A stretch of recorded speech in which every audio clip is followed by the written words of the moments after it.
Hello and welcome to the Jungle Garden in Denmark.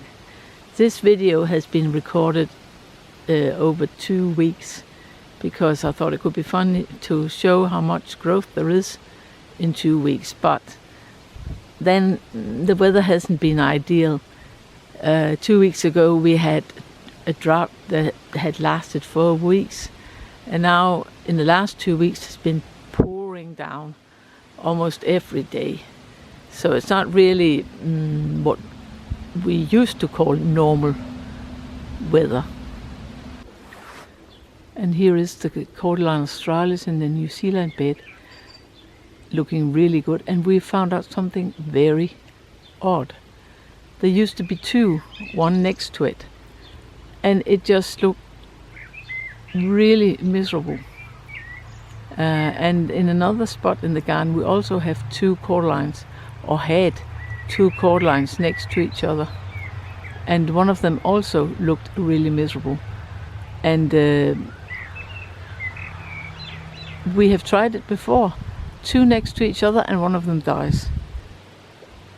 Now we've dug them up, and as you can see, it doesn't look really good, and we hope it'll survive.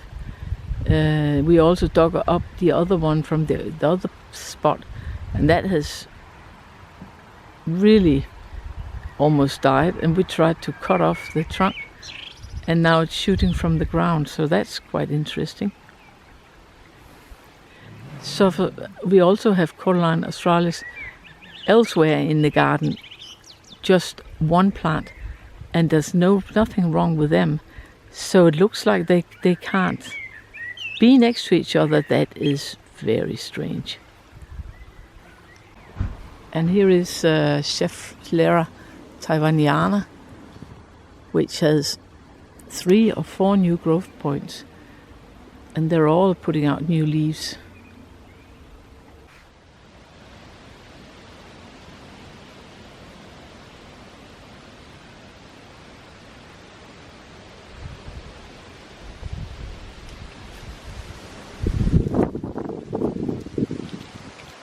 Our tree ferns are really taking their time this year, but this one, the big one, has started to unfurl the fronds. It's looking really good, and that means I'll probably begin to cut off the old fronds hanging down the sides.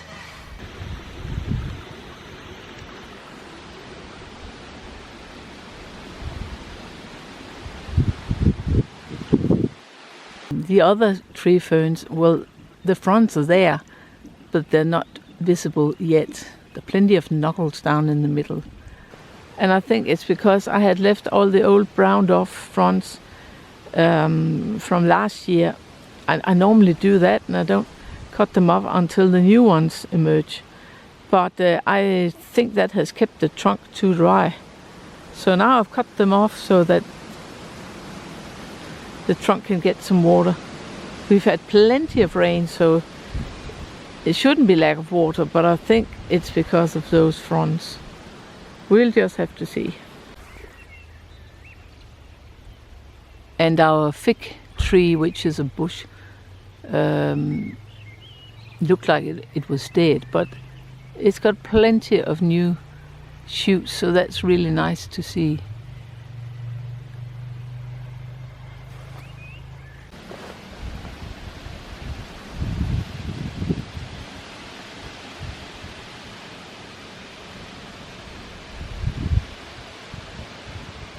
And the banana plants are really growing now, unfolding all the new leaves. They are very pale compared to what they normally look like, but I think it's because of lack of water, because it hasn't rained at all, and we haven't had the time to really water them, which we really should. The banana plants keep looking a bit miserable. They get beaten up by the wind, and then the leaves are all yellow, even though they've had loads of fertilizer. I think it's just too cold. We haven't really had any warmth yet. Today is around 15 degrees. I mean, not very impressive. And this is Albizia. Julie-Brisson. It also looked almost dead, but as you can see, it's got plenty of new shoots. So it's looking really good.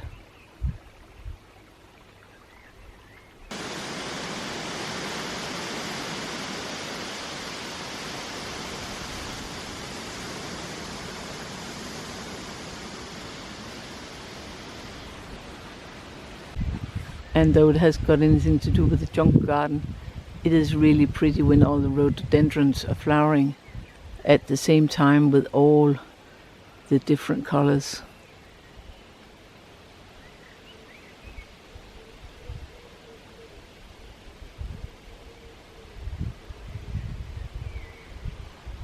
But as you can see, the bamboos are putting up some really big shoots. So they do fine as always.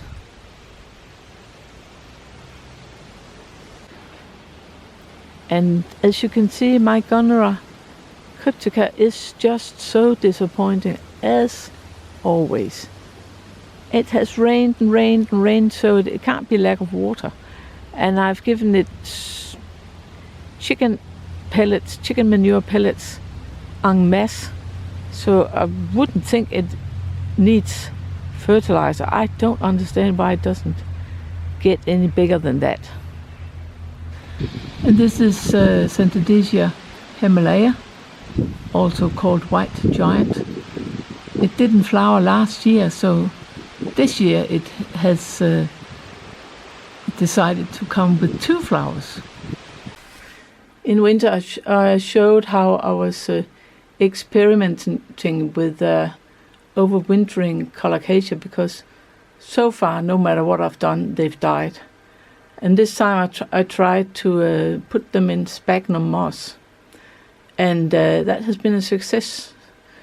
Here are some of them, and they are really ready to be planted out in the garden, but it's just still too cold, I think. We only got between 13 and 15 degrees. So they stay in here, and I just keep them going with a couple of leaves, or perhaps 3. So they are all ready to be planted out. So this can be recommended if other people have got the same problems as I had. I have also tried to grow some from seed. These are called Leucocasia giant. And I think it is the one called Colocasia Thailand giant. And as you can see, they're doing very well. I started out with following the sowing instruction on the packet, and nothing germinated. And then I have sowed them in sphagnum moss, and as you can see, they are doing very well.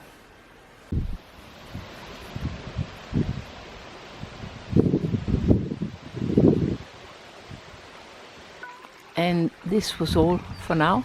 Thank you for watching.